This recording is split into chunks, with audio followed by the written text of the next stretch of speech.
祭り農園の鈴木です。皆さんにはスーさんって呼ばれてます。三島市の一番南の御園という地域で野菜とお米を栽培してます。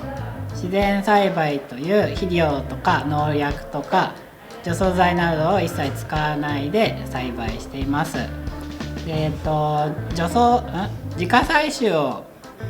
取り組んでいて、その気候風土に合った種を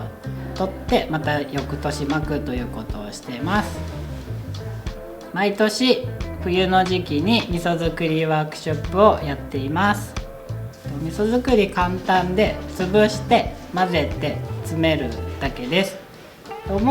簡単なんですけど、この材料にちょっと普段馴染みのない麹とかがあるので、なかなか作るのが広まらないんですけど、一回作ってしまえば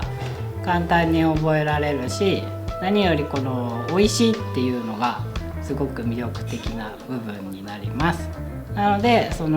自分で作る楽しみとか食べる喜びとか食卓での豊かさなんかが大きくなったらいいなと思ってワークショップをやることにしています。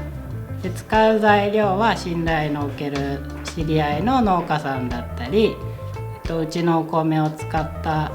麹を麹屋さんにお願いして米麹を作ってもらったりしています。